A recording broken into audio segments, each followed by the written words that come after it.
Ini share sedikit Pak. Sebabnya aku datang kembali tadi sikit tadi kan accident. Oh sakit. Tapi syukur puji Tuhan, Tuhan yang sentiasa melindungikan kalau kita di tujuan perjalanan kita di baik ya. Si kita dari satu keluar simpang, keluar Boyutan, tapi sudah yang kedua yang besar lagi balik. Aku tuh jalan di sebelah kanan, baik juga cerita itu dapat diberi. Syukur puji Tuhan, tapi masih kabak-kabak.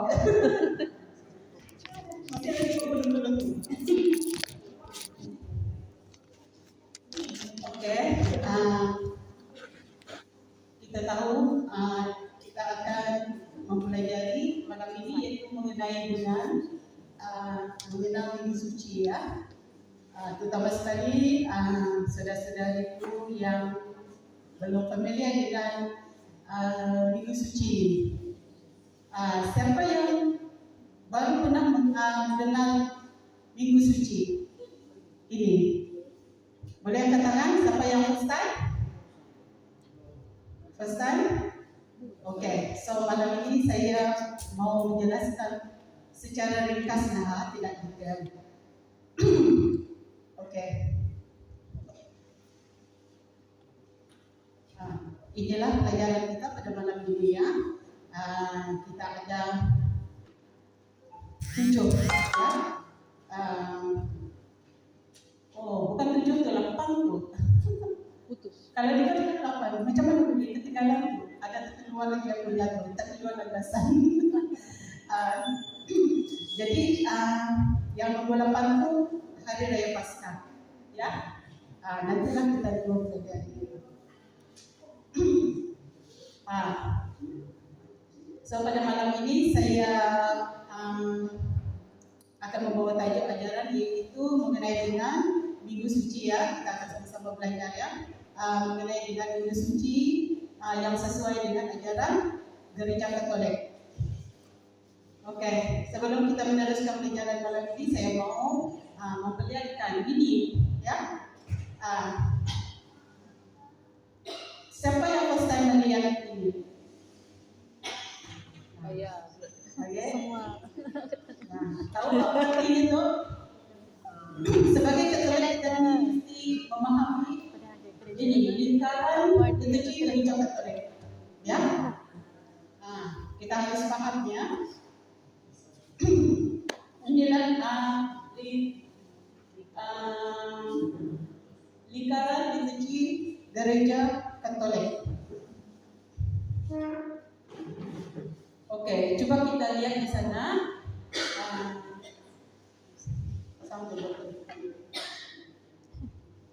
Di sana kita lihat ada masa biasa, kan? Masa biasa, Advent, Natal, masa biasa lagi Prapaskah, hari suci, masa Paskah. So inilah namanya lingkaran liturgi Gereja Katolik. Pada masa ini kita di mana? Prapaskah. Prapaskah. Oke, so kita di atas Prapaskah itu ada berapa minggu? Kalau yang macam hari suci, masa Paskah ini kita sebut minggu apa nih? Minggu apa namanya nih? Ini yang hijau, yang ini yang kadang-kadangnya kita panggil minggu. Kalau kita lihat di dalam kalender Gereja Katolik, di sana ada berbuat sana weekday, ya, macam masa biasa, ordinary weekday. Kalau Advent weekday, semua pakai weekday. Yang tidak sama dengan kalender biasa.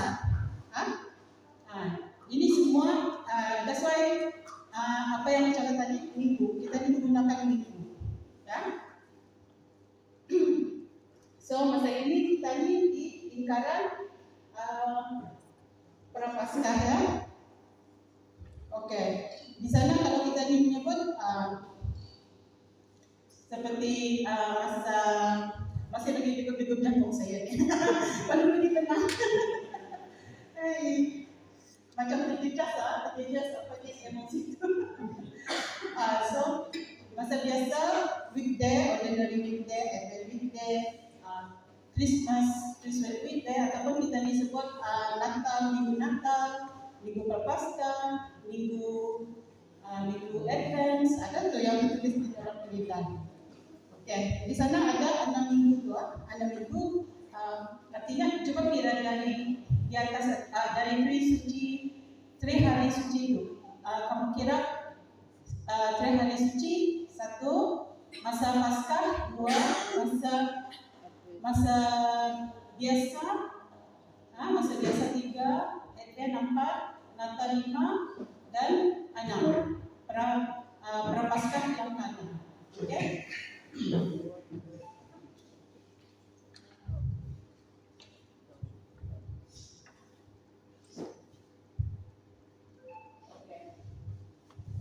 Ini tadi kita yaitu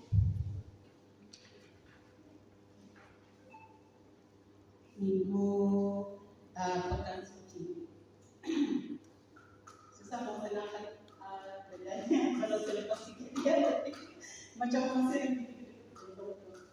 Okey, minggu suci ya. Okey, ini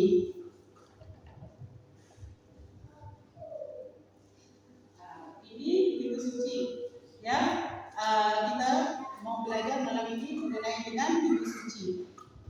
Okey, itu kalau Rabu aku kamu tahu sudah di sana. Ini kalau yang dari Rabu aku sehingga Kamis Putih itu kita panggil Prapaskah, musim Paskah, Lenten season, ya. Okey, mulai dari Rabu aku sehingga Kamis Putih. Kamis Putih itu musim Prapaskah itu dikira hanya dari pukul 6 pagi sampai 6 petang. Okey, 6 pagi sampai 6 petang. Dan kemudian 6 petang itu nanti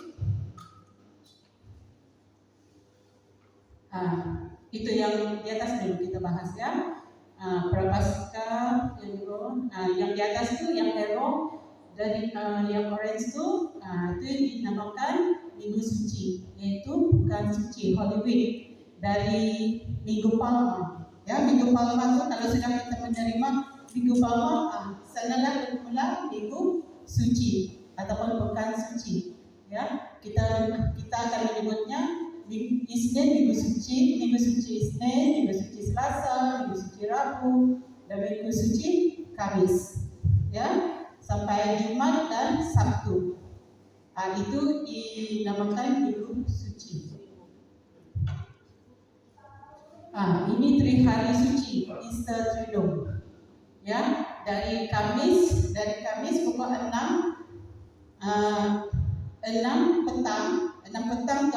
petang sampai malam sehingga Minggu Paskah. Jadi itu dinamakan 3 hari suci. Kenapa ya? Memang dalam pikiran kamu di sini macam 4 kan? 4 hari kan? Kalau gereja Katolik, kita akan mengira Kamis Putih itu dari pukul 6 petang sehingga seterusnya, dan Minggu Paskah juga begitu juga dari Minggu Paskah, ya, dari 6 pagi sampai 6 petang, ya, Sabtu Putih. Jadi menjadi 3, ya, separuh atau separuh. Okey, itu kamu sudah tahu Minggu Suci. Ya, sekarang kita masuk ke Minggu Palma. Okey, Minggu Palma ini kamu sudah familiar kan? Pernah ikutkan? Semua pernah ikutkan? Ada yang pernah ikut? Ada? Semua? Nanti kita akan mengikuti Minggu Palma ini nanti ya. Ya.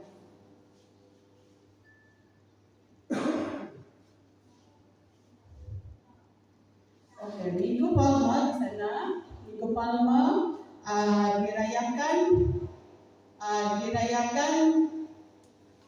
bila tu? Kalau Minggu Palma bermulanya yaitu minggu pertama minggu suci. Ya, kalau kita merayakan minggu Palma itu berarti minggu suci yang pertama. Ya, minggu suci yang pertama itu dimulai dengan hari minggu Palma, dan dilanjutkan pada hari Isnin. Isnin seperti yang saya katakan tadi ya.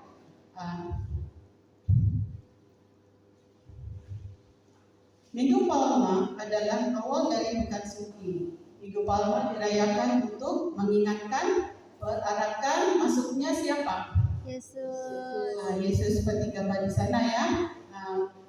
Yesus, kita merayakan perarakan Tuhan Yesus semasa dia masuk ke kota Yerusalem, ya, sebelum akhirnya disalibkan, seperti dalam Yohanes bab 12 ayat 12 hingga 16. Ya. Ada banyak hal yang menonjol ya dalam perayaan ini. Tetapi dalam hal ini saya akan tetapkan ada 3 hal ya. Umat utama, apa yang diberikan kepada umat semasa kita akan merayakan Minggu Palma ini. Daun palma. Nah, bagus. Daun palma. Pertama daun palma. Oke. Hal ini untuk menandakan apa tuh? Tandanya kalau kita ini menerima daun palma tuh dia menandakan bahwa umat itu hadir menyambut masuknya Yesus ke kota Yerusalem. Atau sejarahnya dari awal di dalam Alkitab ya. Saya harap kamu pernah mendengar mengenai dengan ini ya. Itulah kita diskusi ya pada cikgu. Ini sebabnya terutama sekali kepada orang-orang yang baru ya. Jadi daun palma itu dibagikan dan kemudian umat akan membawa daun palma itu ke rumah masing-masing. Ya, dan itu akan dikumpulkan nanti pada hari Rabu tahun depannya, ya, untuk menyambut Rabu Agung. Ya, oke. Yang kedua, Yesus memasuki kota Yerusalem dengan menggunakan keldai. Mula-mula apa tadi? Mula-mula tadi kita diberi Daun palma. daun palma. Kedua, Yesus masuk ke Yerusalem. Menggunakan apa? Keldai. Ya, apa kamu tahu arti kenapa Yesus menggunakan keldai? Amber. Ya.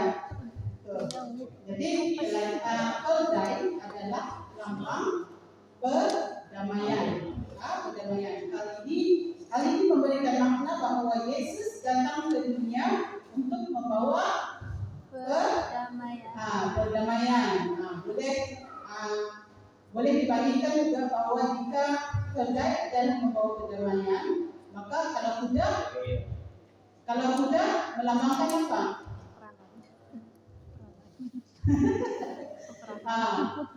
Kuda melambangkan peperangan,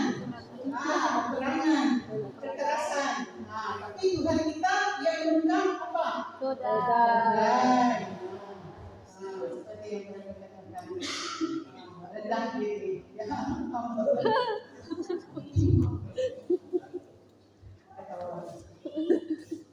Oke. Yang ketiga, Minggu Palma tidak hanya mengingatkan umat akan Yesus datang ke Yerusalem ketika dia disorak-sorai dengan lembaian daun palma ya, dan juga menggunakan keldai. Akan tetapi Minggu Palma itu juga mengingatkan kita semua umat akan kesengsaraan dan penderitaan Yesus Kristus. Sebab itulah pada hari Minggu tersebut dibacakan kisah sengsara Kristus. Oke. Kamu familiar dengan ini? Rabu Pekan Suci. Ini jarang kita disebut. Siapa yang jadi spy di sana? Tadeus. Judas, ya, Judas. Hari Rabu itu kita mengenang Judas memerhatikan siapa? Yesus. Itu Rabu bukan suci ataupun Judas, spy Wednesday. Ya, Rabu dalam bukan suci disebut spy Wednesday atau Rabu mata-mata atau juga Rabu mengintai. Kan mengintai kan kita ni macam memerhatikan, mengintai. Jadi hari Rabu Minggu Suci ini adalah untuk mengenang saat-saat di mana Judas Iskariot memata-matai atau memerhati segala perkataan ataupun segala sesuatu yang dilakukan oleh Yesus Kristus. Ya, sebenarnya peristiwa ini tidak baik ya. Memang tidak baik untuk dikenang. Betul? Sebab kita tahu kan Judas memang sangat tidak baiklah selama kita mengenang peristiwa itu. Kemudian, ini kan itu Judas. Judas sebelum ia mengkhianati, ia menjadi spy. Ia memerhatikan, memata-matai Tuhan Yesus ya semasa Kamis Putih. Oke. 4 Kamis Putih. Kalau Kamis Putih, kalau Judas Day, memang kamu familiar dengan gambar ini kan? Satu rumah ada di gambar. Siapa yang ada gambar ini di rumah? Ada? Semua ada? Kalau kita yang imbang ini, kita mengingati perjamuan kudus Yesus yang terakhir. Di Kamis Putih ini kita mengenang perjamuan Tuhan. Ya, Kamis Putih merupakan awal dari hari Paskah. Ya, hari Paskah. Easter Triduum. Ya, seperti yang kita lihat tadi ya. Pada peristiwa ini kita mengenang perjamuan malam terakhir Yesus dengan para muridnya. Disebut perjamuan malam terakhir kerana pada malam itulah Yesus terakhir kalinya makan bersama, ya, atau merayakan Paskah bersama dengan para muridnya, ya. Ini bila kita lihat peristiwa ini dalam gereja kita, bilang Kamis Putih. Kamis Putih, ya, Kamis Putih, ya. Ada dua peristiwa yang sangat mulia ya, yang kita kenangkan pada malam Kamis Putih ini, ya. Pertama di sana apa? Membasuh kaki murid-muridnya. Kalau kita lihat kerja pun ada juga kan waktu Kamis Putih. Kedua apa yang memerlukan? Penjamuan kudus. Sebab itu kita ini menerima penjamuan kudus. Siapa yang membuat penjamuan kudus tadi?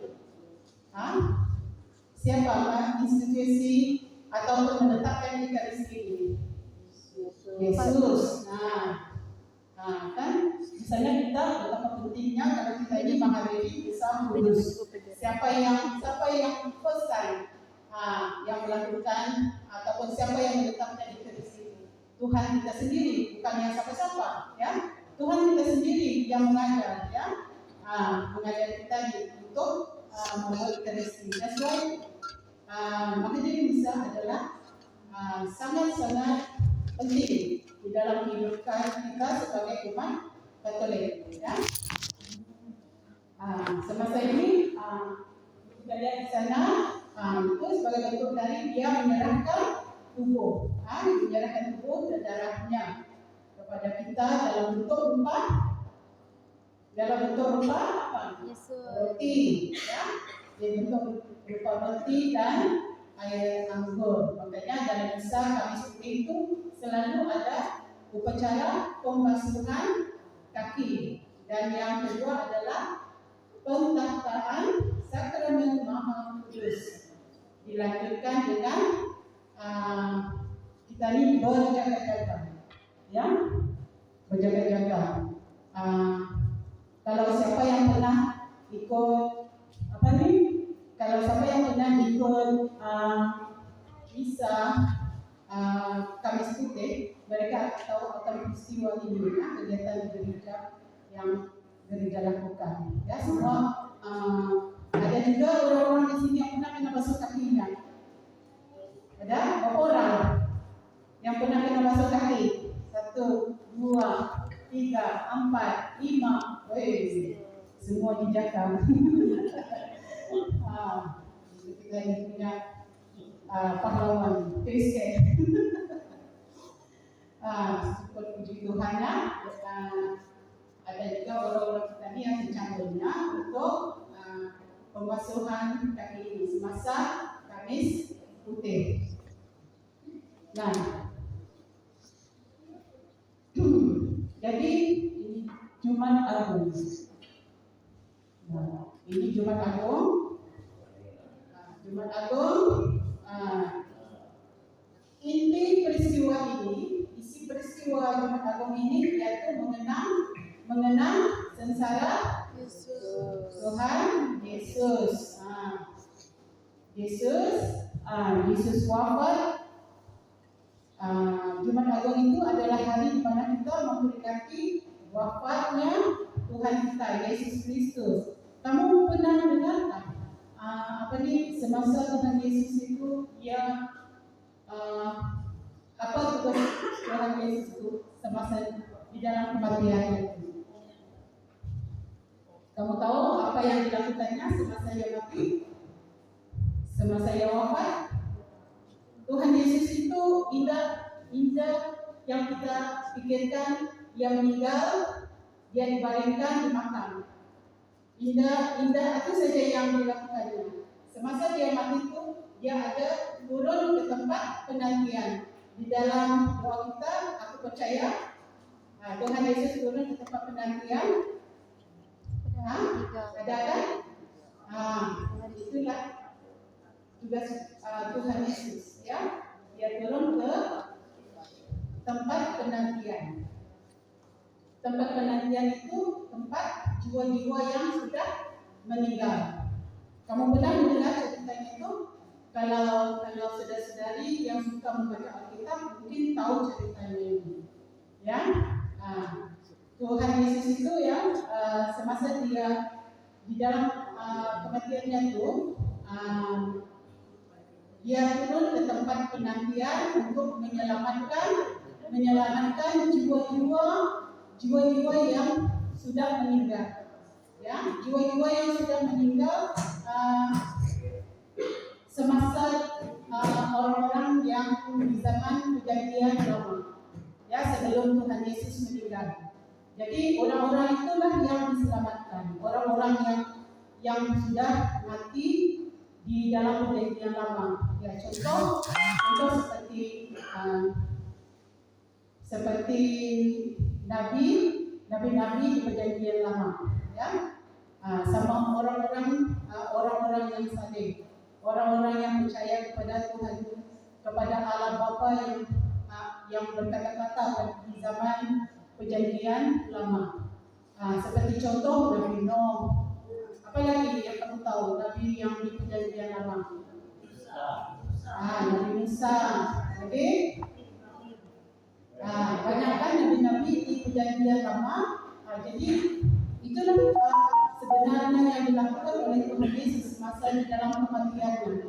Dia turun ke tempat orang-orang yang sudah meninggal, jiwa-jiwa yang sudah mati di perjanjian lama. Jadi orang-orang yang diselamatkannya ini, adakah Tuhan Yesus menyelamatkan semua jiwa-jiwa di dalam penantian?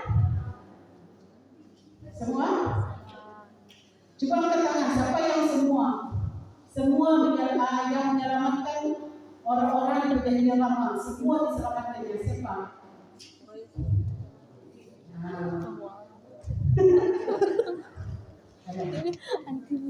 Jadi jiwa-jiwa yang menunggu di tempat penantian itu ada 2 jiwa. Satu jiwa orang-orang yang melawan Tuhan, orang-orang yang jahat. Jiwa-jiwa orang jahat pada zaman dulu. Di dalam Perjanjian Lama. Dan yang kedua, jiwa-jiwa yang benar, jiwa-jiwa orang yang percaya. Jadi yang diselamatkan juru selamat kita ini Tuhan Yesus adalah orang-orang yang berada di pangkuan siapa? Yesus. Ada ingat cerita orang kaya sama Lazarus? Di pangkuan siapa? Lazarus setelah dia meninggal. Di pangkuan Abraham. Jadi di pangkuan Abraham. Jadi jiwa-jiwa yang di dalam pangkuan Abraham ini ialah orang-orang yang percaya, seperti termasuk Lazarus, nabi-nabi pada Perjanjian Lama. Orang-orang yang percaya kepada Allah. Ya. Jadi orang-orang yang tidak percaya kepada Tuhan Allah ini dia berada di mana? Dia ada tiga namanya tu. Hades, neraka. Orang ini dia di pangkuan, dia ada peringkatnya di pangkuan Abraham sama di Hades, ya. Atau lebih kurang macam neraka. Orang ini, orang-orang yang jahat ini memang tidak dapat diselamatkan. Mereka sudah berada di mana? Priok api neraka. Di mana ada letak gigi, di situlah dia. Letak gigi yang kekal. Banyak di dalam Perjanjian Lama. Kita harus paham. Ya, kalau kamu membaca Alkitab memang kamu suka membaca. Kalau kamu menghayati betul-betul kan. Di mana ada letak gigi, ada pernahkah dengar letak gigi? Sanalah tu maksudnya. Okay? Letak gigi yang kekal. Di periuk api. Ya, dia ada dua tu yang diselamatkan. Jadi jiwa-jiwa yang benar yang berada di pangkuan Abraham itu saja yang diselamatkan oleh Tuhan Yesus. Jadi Tuhan Yesus telah membukakan pintu gerbang syurga. Dibawanya di sana. Semua yang orang-orang percaya ini dibebaskannya dan masuk ke syurga. Itulah tugas Yesus mati turun di tempat penantian. Itulah ceritanya. Kamu harus tahu. Jangan saja sebut membaca saja aku percaya, tapi kamu harus tahu. Ya, mencari tahu mengenai dengan doa aku percaya. Ya. Jadi Tuhan Yesus itu dia telah menyelamatkan. Sebab itu Yesus adalah sang juru selamat. Dia menyelamatkan jiwa-jiwa kita, termasuk kita ini, ya. Dia membebaskan kita ini dari dosa. Jadi pada hari Jumat Agung ini ya, pada hari Jumat Agung ini ya, kita sebagai Katolik, apabila Jumat Agung itu kita sebagai umat Katolik, bolehkah kita minum di setiap orang? Tidak. Jumat Agung, Rabu Jumat Agung, di sana kita berpantang dan berpuasa. Jadi yang hari-hari lain selama 40 hari kita berpuasa itu termasuk hanya berpantang. Tapi yang kita ini wajib, kita ini mesti puasa dan berpantang. Dua kan? Puasa dan berpantang. Itu adalah wajib bagi kita umat Katolik. Ya, orang yang percaya kepada Tuhan Yesus. Kalau kita melanggar peraturan macam ini, adakah kita ini menjadi pengikut Yesus yang benar? Tidak. Jadi kita sebagai pengikut Yesus kita harus patuh atas perkara ini, kecuali orang yang sakit, ya. Kecuali orang yang sakit, ya, orang yang tidak mampu, dan begitu juga orang yang berumur berapa tahun? Umur 60 tahun ke atas. Orang bebas. Terpulang kepada mereka. Kadang-kadang mereka juga mau juga ikut berpuasa, berpantang, ya. Kalau macam kita ni, hubungan kita ni, kita harus puasa dan pantang. Dua ni, puasa dan pantang, bukan pantang saja. Kalau macam hari-hari biasa kita pantang daging, ya apa lagi? Pantang apa lagi yang kamu suka? Itu yang dipantang, ya. Okey. Jadi satu hal penting yang harus kita ketahui dalam sebuah perayaan Jumat Agung ini adalah bahawa pada Jumat Agung itu merupakan ibadat, ya. Jumat Agung itu bukan kita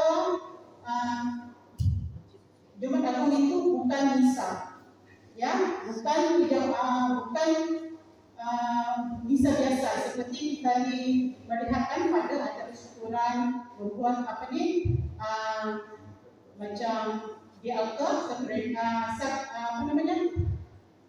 apa namanya itu angka consecration itu hari Jumat tidak ada kan, tidak ada kan, hari Jumat tidak ada. Itu satu ibadat namanya, ibadat. Yang apa yang kita terima perjamuan kudus pada hari apa tuh Jumat Agung itu yang kita terima itu adalah hostia yang sudah diberkati pada hari Kamis, ya, pada Kamis putih, ya, pada Kamis putih. Itulah perjamuan kudus yang kita terima pada Jumat itu, ya. Sebabnya pada hari Jumat itu setelah kita menerima roti kudus kan, terus padanya tidak ada lagi masuk ke dalam. Terus keluar dalam. Itu Jumat Agung, itu ibadat. Itu bukan misa kudus. Tidak ada consecration di sana, tidak ada doa syukur di sana. Ya, satu ibadat. Okey. Jadi ibadat Jumat Agung terdiri dari 3 bahagian besar.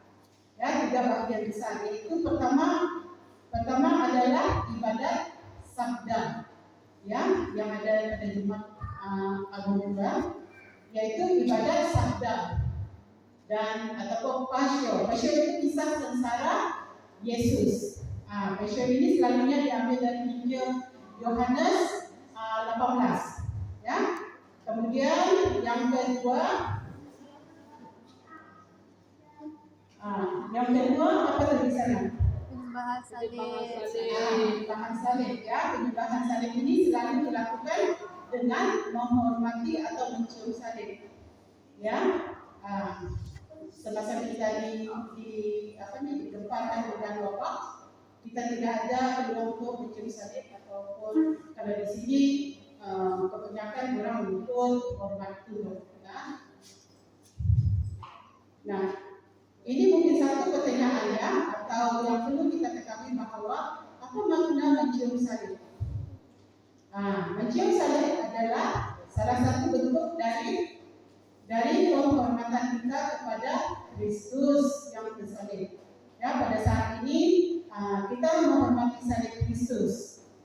Kita mensyukuri rahmat kasih-Nya yang tak terbatas yang telah menyelamatkan kita. Saat kita mencium salib, kita juga mensyukuri kasih-Nya yang begitu besar. Sebab tidak ada kasih yang besar, yang lebih besar daripada kasih seorang yang menyerahkan nyawanya bagi sahabat-sahabatnya itu. Seperti dalam Injil Yohanes 15 ayat 14. Dan penyerahan diri ini nyata dalam Kristus yang bersalib. Nombor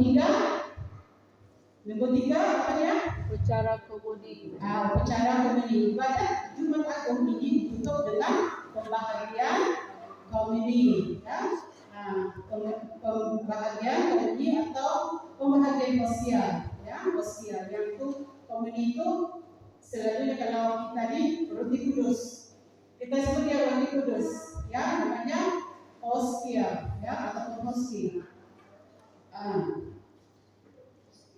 Seperti yang saya katakan tadi, penjamuan kudus itu upacara komuni itu yang dia punya usia itu, rutinnya itu sudah dikonsentrasikan pada Kamis Putih juga, sudah diberkati, sudah dikonsentrasi, bukan diberkati, konsentrasi ya pada hari Kamis Putih. Ya. Selepas kita menerima perjamuan kudus itu, kita terus keluar dengan diam. Bolehkah kita bercerita apa di luar gereja? Tidak boleh. Kadang-kadang dia dapat dikontrol lah kalau sudah tunggu besi. Kalau sudah tunggu besi, lupa.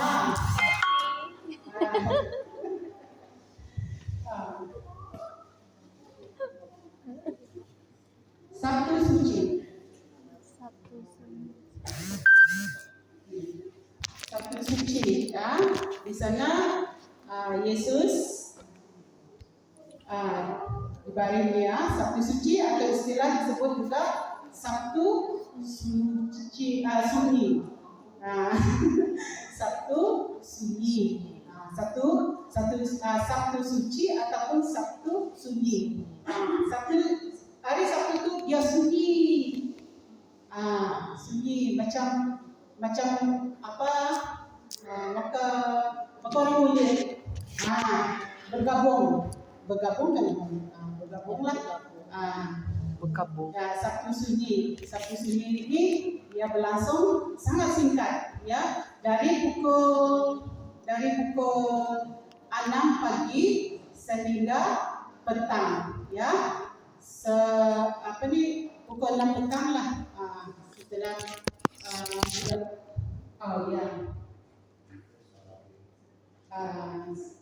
Sabtu itu yang memang singkat tuh, Sabtu suci ya Tuhan. Dia dari pukul 6 sehingga pukul 6 petang. Selepas itu 6 petang nanti baru kita ni merayakan lain lagi Tuhan.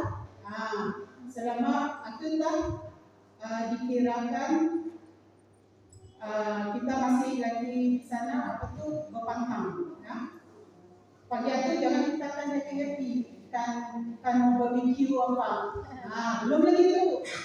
Belum dapat kita di barbecue happy hour di sana. Belum lagi. Kita masih di dalam pantang, ya. Masih di dalam pantang. Kalau kiraan 40 hari berpantang termasuk tu yang pagi itu, yang saya katakan tadi. Ya, separuh setengah hari Jumat. Di Sabtu suci ini, ya, seperti kamu lihat,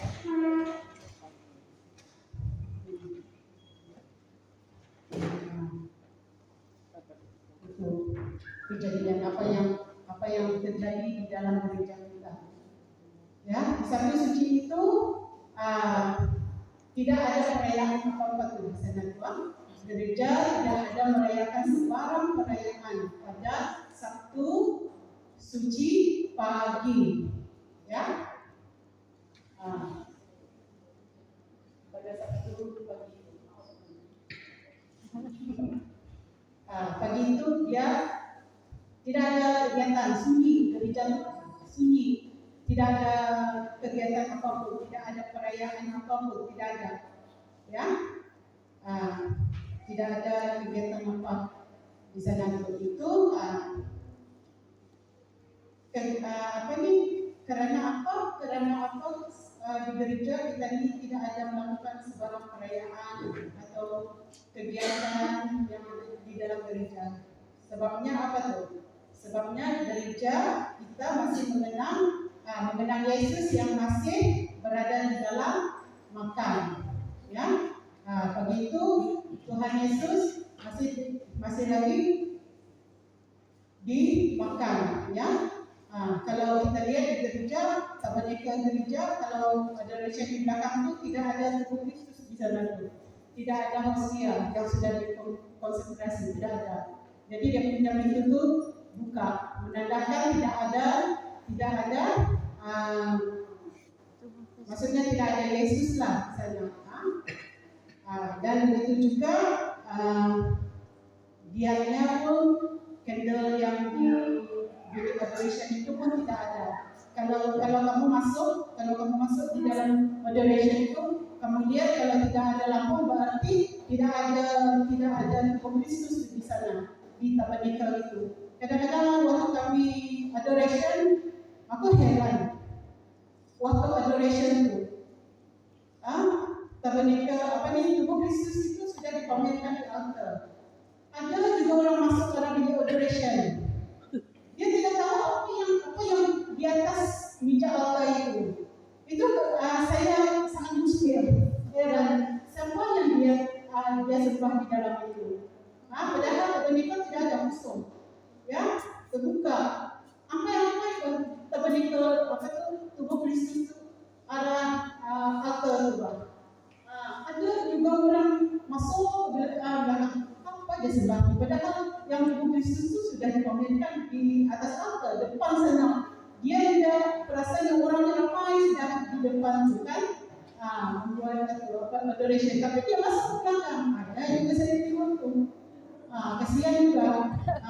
Saya rasa kasihan sebab dia tidak tahu kan.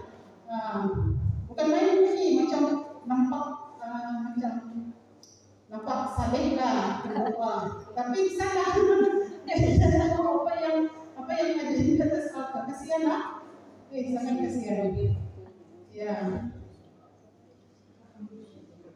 Okey. Jadi tabernakel kosong dan apa lagi? Ayat kudus. Ayat kudus, ayat suci. Ya, ayat suci di pintu-pintu gereja pun kering, tidak ada ayat suci. Dan begitu juga di arah tayar rumah ada tuan-tuan. Tidak ada kan? Ayat suci tidak ada, semua kering. Semua kering, tidak ada tu. Jadi itulah kita tahu perbezaannya tu. Di pagi suci, hari apa tu? Hari Sabtu. Sabtu pagi itu semua sunyi, tidak ada. Okey. Nah, sepanjang Sabtu suci ini gereja mengajak umat untuk hening dan merenungkan bahawa Yesus sedang turun ke alam kematian. Jadi mesti mengenang peristiwa itu, ya. Mengenang akan peristiwa Tuhan Yesus itu dia telah mati untuk menebus segala dosa-dosa kita, menyelamatkan kita, dan dia juga menyelamatkan jiwa-jiwa yang telah mati di pangkuan Abraham. Itu dia dibebaskan. Paling bagus untuk men-spend masa dengan Sabtu suci ini kalau kita baca kitab, lagi cantik. Kita hening, kita baca kitab, lagi cantik kan masa ini. Di dalam telefon pun ada kan, kita boleh baca di sana. Agar kita tahu, agar kita tidak buta, tidak buta iman. Okey. Nah, dan pada saat itu juga dengan penuh kerinduan umat diajak untuk menanti kebangkitan Kristus, ya, kebangkitan Kristus dari malam maut. Kita tahu kan sejarahnya bahwa Tuhan Yesus itu telah turun ke tempat penantian jiwa-jiwa yang sudah meninggal lagi di pangkuan siapa? Abraham. Kamu tahu sudah kan di pangkuan siapa? Abraham, pangkuan Abraham. Itu hanya jiwa-jiwa orang yang benar, jiwa-jiwa yang percaya kepada Tuhan Yesus. Itulah yang Tuhan Yesus bebaskan.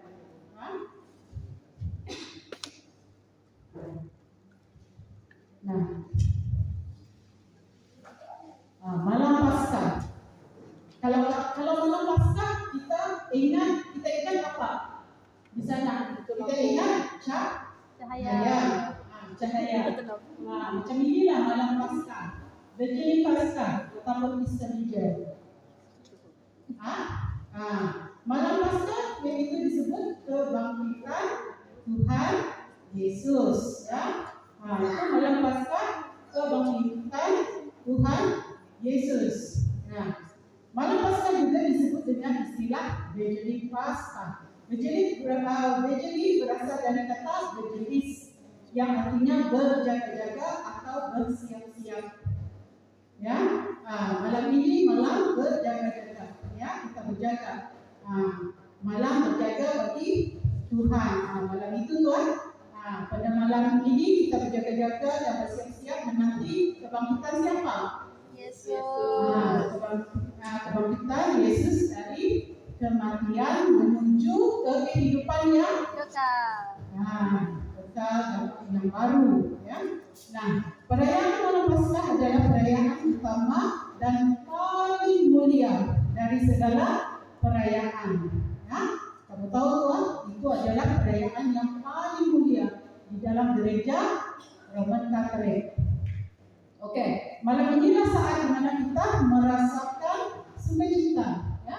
Kita sukacita sambil berjaga-jaga, menantikan kebangkitan Yesus. Sebab Yesus yang wafat akhirnya beralih dari alam kematian menuju kepada kebangkitan atau menuju kepada kehidupan. Ya. Upacara malam Paskah ini dibahagi atas 4 perayaan besar. Ya, ini lilin Paskah. Baru saya jelaskan. Ya.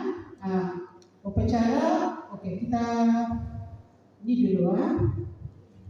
Upacara cahaya lilin Paskah. Ya. Ini kita lihat lah. Kita lihat di sana, nampak kan tuh? Nampak. Jadi di sana beginilah bentuknya ya. Paschal candle, lilin Paskah. Kamu tahu apa artinya itu? Lilin itu. Ada yang lama-lama di sana tuh, kamu tahu? Jadi di sana ada salib kan? Ada salib tuh. Oke, ini saya share di luar supaya kita tahu. Ini simbol ya salib. Di sana ada salib itu sebenarnya. Belum lihat yang berlaku. Itu nanti. Jadi di tenda Paskah itu ada salib. Ya, depannya itu ada salib. Jadi simbol utama dari Paskah dari salib itu adalah simbol dari Paskah. Ya, lambang pengorbanan Yesus Kristus. Yesus Kristus dan cahaya yang menuntun kita ke jalan menuju Allah. Ya, nyala api. Nyala api menyalakan. Nyala api memberikan kita semangat ya, dari kebangkitan Kristus. Nyala api melambangkan keilahian bahwa Kristus adalah terang dunia. Sementara sumbunya, kamu tahu sumbunya ya kan di atas tuh sumbu. Sumbunya menandakan jiwa Yesus Kristus. Cahaya lilin Paskah, dia punya cahaya itu ada lambang juga sebagai lambang dari cahaya Yesus Kristus yang menerangi kita dalam kegelapan. Cahaya kebangkitan Kristus membantu kita berjalan dalam terang. Ya. Tulisan tahun, kamu ada tulisan tahunnya tapi tidak jelas. Ya, tidak jelas. Ada tuh tahun, kalau tahun ini nanti 2025 itu tidak terlaksana. Tahun itu melambangkan kehadiran Tuhan sepanjang masa sentiasa bersama kita sebagai umat-Nya.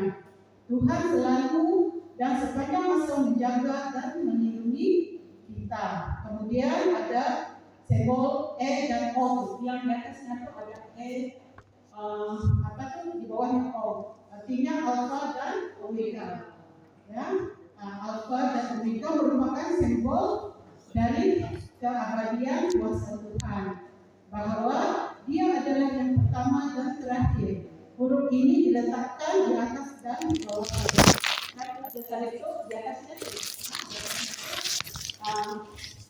bawahnya itu O ya, di bawahnya. Jadi biji dupa. Kamu tahu apa biji dupa ini? Dupa ini dia macam dupanya. Kemenyan berapa? Salah. Kemenyan. Biji dupa pada lilin Paskah melambangkan 5 luka tubuh Yesus Kristus. Kamu tahu apa luka-luka Yesus yang sebanyak 5 luka itu? Siapa yang doa kerana dilakukan? Pertama, luka apa? Pada kepala. Kedua, kanan. Ketiga, kaki. kaki. Keempat, Lambung. lambung. Kelima, Lima lambung. kelima, seluruh badan. Lima. Itu kalau siapa yang selalu mendoakan kerahiman ilahi, yaitu 5 luka-luka luka-luka Yesus. Itu memang mereka hafal tu. Jadi biji lupa pada lilin Paskah melambangkan 5 luka di tubuh Yesus Kristus, dan biji lupa ini ditacap, ditacap, ditutup. Benar tak? Panggil jalan. Betul kan? Atau biji lupa tu, yang bulat-bulat tu, yang bulat tu biji lupa. Atau diorang tacap, membuat macam salib kan? Itu biji dupa itu ditacap dalam bentuk salib. Dupa tersebut disimbolkan 3 paku yang menusuk tangan dan kaki Yesus, tombak yang menusuk lambung, dan duri yang menusuk kepala Yesus. Biji dupa ini digunakan sebagai simbol aroma rempah-rempah sebelum Yesus dibaringi setelah kematian. Kan kalau dulu-dulu tu apa tu? Ada tu sejenis rempah-rempah tu untuk orang meninggal kan. Jadi ini mengingatkan kita akan penderitaan Kristus di salib. Okey, gambar domba. Di sana ada gambar domba tu. Tapi tidak jelas. Gambar domba memiliki makna bahawa Yesus Kristus sebagai domba Paskah yang dikorbankan bagi keselamatan kita. Seterusnya, liturgi sabda. Itu yang ini ini adalah yang upacaranya. Upacara tadi pertama apa? Upacara cahaya. Okay, kita sudah tahu candle itu Paschal candle. Yang ini disimpan di depan altar. Kemudian yang kedua, liturgi sabda. Dalam liturgi sabda ini terdapat 9 bacaan yang selalu dibacakan. Itu terdiri dari 7 dari perjanjian lama, perjanjian lama, dan 2 dari perjanjian baru. Semua bacaan-bacaan diselang-selingkan dengan mazmur. Seperti kita itu kan, kita tahu sudah kan, bacaan lepas itu mazmur, dan lepas itu doa singkat. Semua menutup sebanyak 9 kali. Jadi kemudian apa lagi? Liturgi liturgi baptis. Ini yang ditunggu-tunggu bagi katechumen yang belum dibaptis. Siapa yang belum dibaptis di sini? Yang akan dibaptis? Kan ada. Syukur puji Tuhan kami sudah mendengar. Tahu sudah. Jadi di sini ada liturgi baptis. Pada hari Sabtu itu, pada hari Sabtu itu malam, pada malam ini liturgi baptis pembekatan air baptis dulu selalu dilakukan, dan kadang juga dilakukan upacara pembaptisan. Tetapi pembaharuan janji baptis selalu dilakukan pada malam ini, upacara pembaptisan. Dan yang keempat adalah sebagai terakhir kemuncak dari perayaan malam Paskah adalah liturgi Ekaristi. Liturgi Ekaristi. Itu yang punya acara kemuncaknya.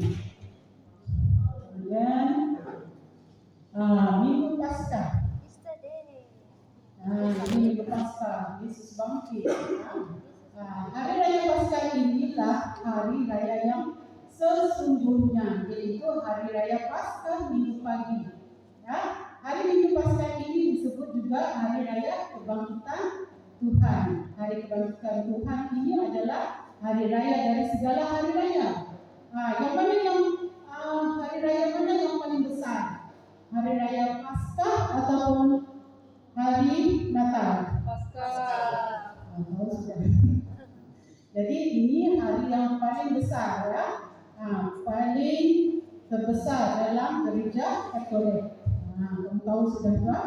Hari ini menjadi hari yang sangat istimewa karena Yesus telah bangkit dari kematian. Yesus telah mengalahkan dosa dan maut dengan kebangkitannya itu, ya. Hal yang menjadi pembeda antara hari raya Minggu Paskah ini dengan perayaan gereja lainnya adalah pada hari ini ditiadakan apa? Masa malam itu. Tidak ada doa tobat, tidak ada doa tobat atau seruan doa tobat, tetapi diganti dengan percikan air suci. Kamu tahu kan masa percikan air suci. Ini disebabkan karena Kristus telah bangkit dari kematian. Dia telah menebus dosa-dosa kita manusia. Jadi pada hari ini syukur atas penyakit ini, ya. Kita dapatkan dengan dipercikan dengan air suci, bukan lagi dengan seruan pertobatan. Ada satu hal yang harus kita ketahui, ya, mengenai dengan hari raya Paskah ini. Ya, kita harus tahu ini, ya. Seringkali banyak umat berpikir bahwa kalau mereka sudah ikut misa malam Paskah, mereka beranggapan artinya mereka sudah merayakan hari raya Paskah. Sehingga mereka tidak datang untuk merayakan hari raya Paskah minggu pagi. Ia adalah berbeza tuh. Berbeza tuh. Menurut saya itu memang keliru. Kalau sudah di malam sudah ikut misa atau Paskah, dapat ya pagi, sama juga tuh. Padahal ya berbeza tuh. Ya berbeza. Hari raya Paskah minggu pagi dia lain tuh sama yang Sabtu itu yang Easter Vigil. Tidak sama.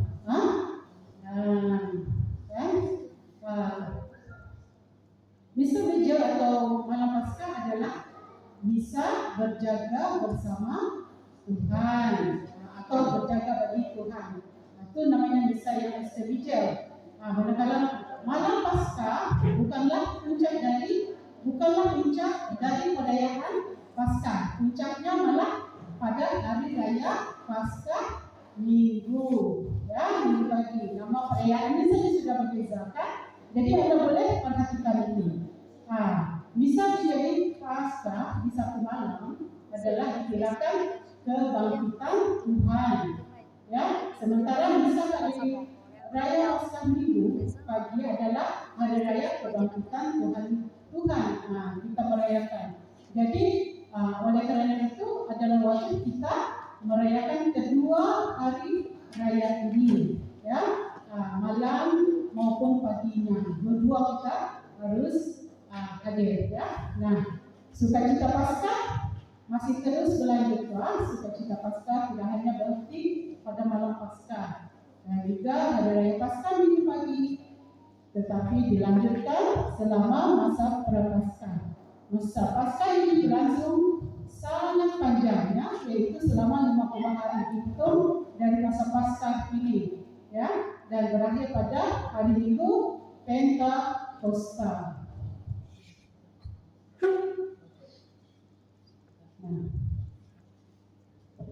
Ini adalah tarikh nampak. Ini adalah tarikh Minggu Suci yang akan kita rayakan nanti. Ada 2 minggu dari sekarang, ada 2 minggu dari sekarang kita akan memasuki Minggu Suci seperti yang saya jelaskan tadi, ya. Jadi itu saja yang dapat saya kongsikan pada malam ini, ya. Semoga apa yang saya sampaikan malam ini akan memberi manfaat kepada kita semua, ya, dan menambah ilmu kita dalam iman Katolik, ya. Tuhan Yesus memberkati.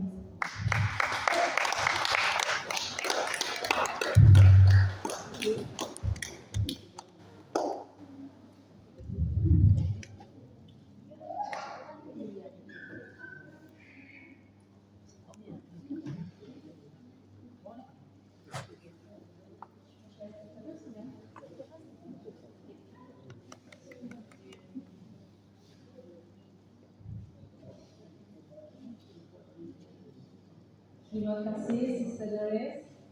Malam ini kita mendapat ilmu lagi dari pelajaran yang disampaikan oleh Sister Doris. Sekali lagi kita berikan tepuk tangan kepada Sister Doris.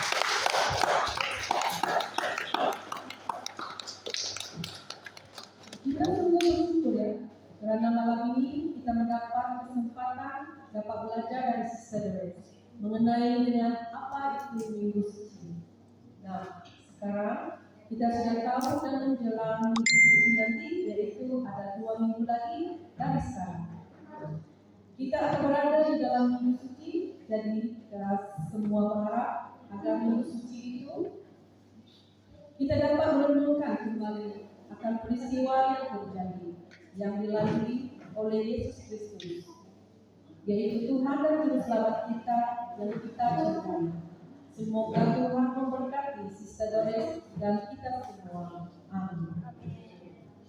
Acara seterusnya, amal kasih. Kita akan maju ke hadapan bagi saudara-saudari yang mau berbagi kasih di musim Prapaskah ini. Seperti yang kita lakukan dulu. Di sini ada kotak besar.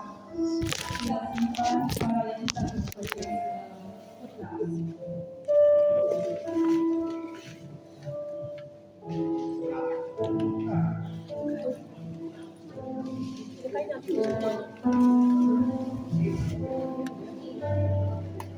Terus kayak aku mau.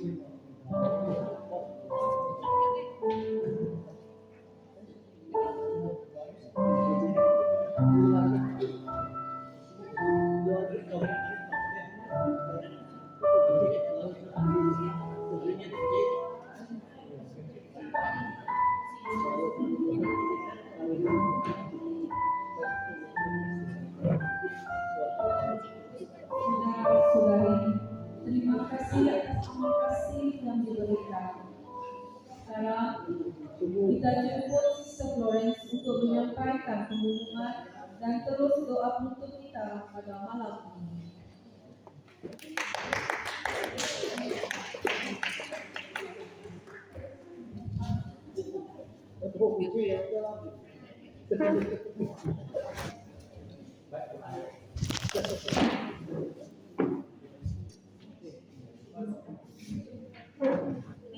Shalom.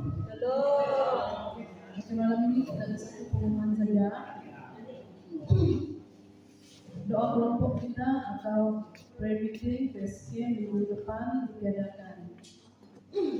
Karena ada memberi laluan, agar kita dapat mengambil kesempatan untuk menghadiri Lenten Collection, yaitu ceramah mengenai musim Prapaskah. Ceramah tersebut mengambil masa selama 3 hari, yaitu dari 3 hari bulan hingga 5 hari bulan. Mulai hari Kamis, Jumat dan Sabtu. Ceramah nanti akan disampaikan oleh Father dari warga. So, itu saja pengumuman yang disampaikan buat masa ini. Mari kita sama-sama berdiri.